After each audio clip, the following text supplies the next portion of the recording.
Hello everyone, কিরম আছে সবাই? আশা করি সবাই ভালো আছে, সুস্থ আছো।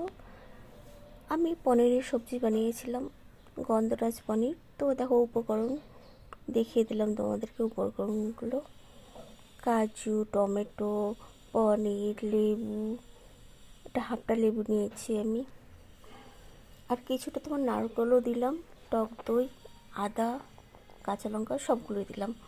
চলো, তো পনিরগুলো আমি কেটে নিই। সরি, পনিরগুলো আমি ত্রিকোণভাবে কেটে নিচ্ছি আর কি। তোমাদের যেরকম ইচ্ছা তোমরা সেরকম কাটতে পারো। আমি ভাবছিলামই কিরম করে কাটবো, আর দিশা পাচ্ছিলাম না। যাই হোক, কাটি কিরম করে তোমরা দেখো।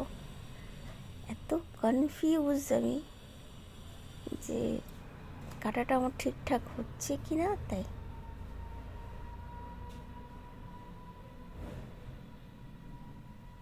তো অলমোস্ট আমার কেটেই ফেললাম আর কি ঠিকঠাক মতো।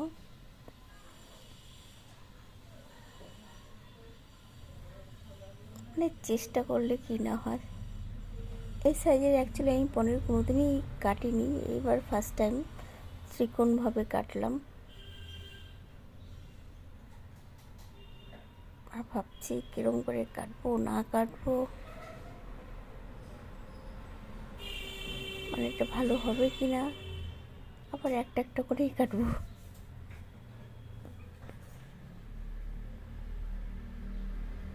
তো একটা একটা করে কেটে কেটে নিলাম, একটু সময়টা বেশি লাগছে আমার। যাই হোক, ঝটপট রান্না করব। দেখো, দেখিয়ে দিলাম কি সুন্দর পিস হয়েছে।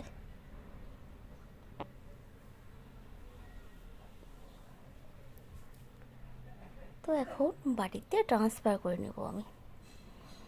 আর এই বাটিটা বহুত পুরনো বাটি। এটা কি বলবো, অনেকই পুরনো। পুরনো বলে এরম টাইপের কাঁচের বাটি তোমরা পাবে না। মানে কি বলবো, আমার জন্মের আগের বাটিটা, কাঁচের বাটিটা। তাই মা দিল আমাকে, তাই ভাবলাম এই গল্পটা তোমাদের সাথেও শেয়ার করি। তো চলো, টেন টেন টেন করতেছিলাম নারকেলগুলো। এটা কাঁচা লঙ্কাটা ফ্রিজে রেখে দিয়েছিলাম, শুকনো হয়ে গেছে, তাই জলে ভিজিয়ে রাখছি। 3টা কাঁচা লঙ্কা দিয়ে দিলাম, নারকেলের কুড়া আর আদার টুকরোগুলো দিলাম, আর দেব কাজু।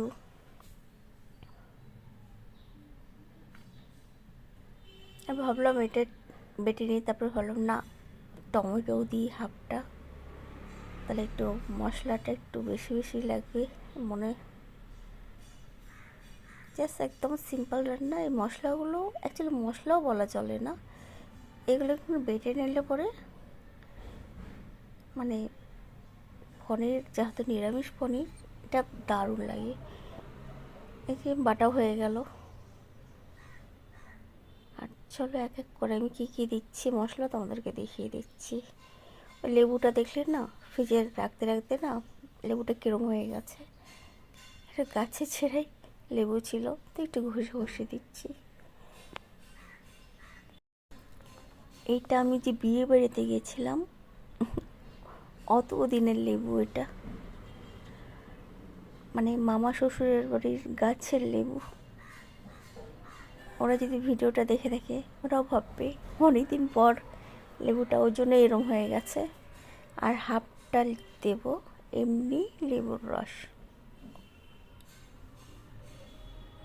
একটু এই রান্নাটা একটু টক টক ভালো লাগে। আর ছোটো বাটি 1 বাটি হচ্ছে টক দই।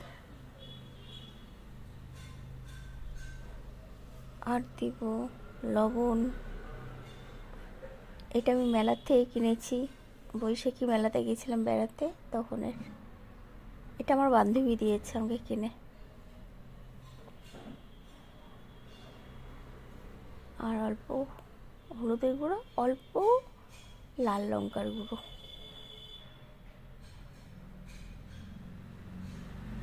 বাস এইটুকুনি। আর একটু ঝাঁকিয়ে ঝাঁকিয়ে করে, বড্ড নরম পনিরগুলো। আর চেষ্টা করবে ফ্রেশ পনির দিয়ে করার, তাহলে ভালো হয় আর কি। আর এখন বাটা মশলাটা কিছুটা দিয়ে দেব, আর কিছুটা পরে অ্যাড করব। আলতো হাতে মেখে নিতে হবে। চেষ্টা করছি আলতো আলতো করে মাখার।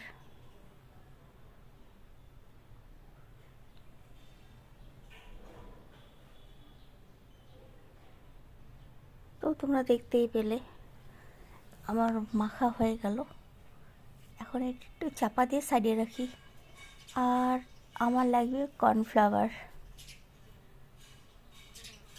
তো কর্নফ্লাওয়ারটা 1 চামচের মতন ভিজিয়ে রাখবো।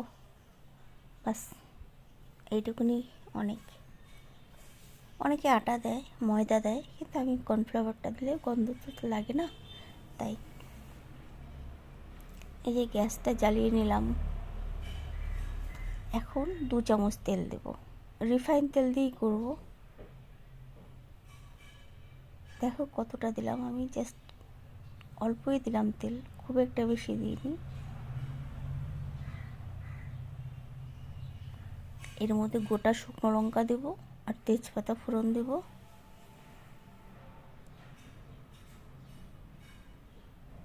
গোটা শুকনো লঙ্কা 2 খণ্ড করে দিয়েছি, একটা গোটা তেজপাতা আর গরম মশলা ফোড়ন। বাস এটা দিলে পরে একটা গন্ধ বেরোয়, এটার জন্যই এগুলো দেওয়া।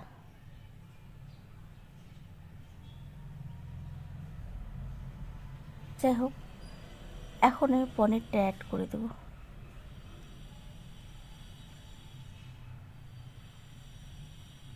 হালকা করে পনিরটা আমি ছেড়ে দেব।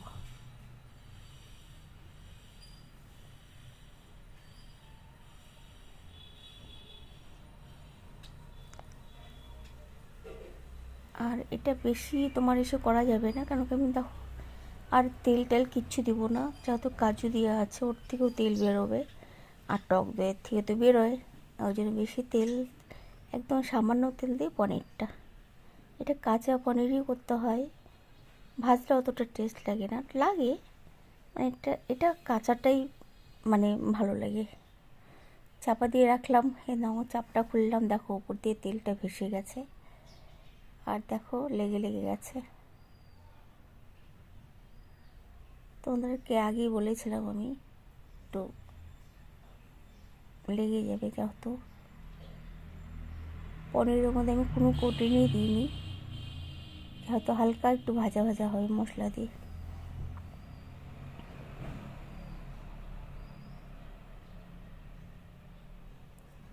একটু হাত দিয়ে নাড়িয়ে দিবে, দেখো এটা ভালো লাগে। আর একটা আমার পনির ভাঙিনি আর কি, সম্পূর্ণ গোটা গোটা ছিল,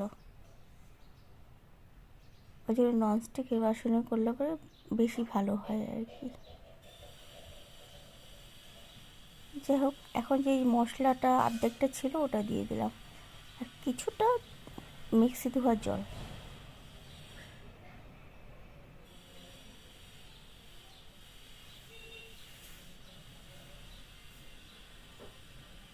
এখন হালকা করে একটু চাপা দিয়ে রেখে দেবো।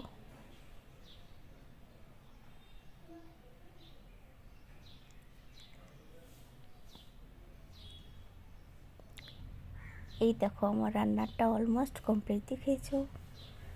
আর একটু কস্তুরি মেথিতে না দিলে পরে পনিরের টেস্ট আসে না, একটু কস্তুরি মেথি দিলেও, তোমরা ধনেপাতাও দিতে পারো, আমি কস্তুরি মেথিটা দিচ্ছি। আমার এটা বাড়িতে বানানো, মেথির শাকটা শুকিয়ে নিয়ে বানিয়েছিলাম আমি। যাই হোক, একটু দিলাম কস্তুরি মেথি। এখন তোমার কর্নফ্লাওয়ারটা দিব, না হলে তোমার একটু ঠিক ঠিক ব্যাপারটা থাকবে না। এখন একটুখানি আছে, একটু ঘি দিয়ে দিলাম, আর লাস্টে আমি দিয়ে দেবো কর্নফ্লাওয়ারটা। এখন একটু ঝোলা ঝোলা ব্যাপারটা আছে, ওটা দিলে ওটাও থাকে না। আমি তো ভেবেছিলাম এরকমই নামিয়ে দেবো, তো ভাবলাম কর্নফ্লাওয়ারটা তো ভিজিয়ে রেখেছিলাম জলে, ওটাও দিয়ে দিই। যাই হোক, কিরম লাগলো আমার রান্নাটা।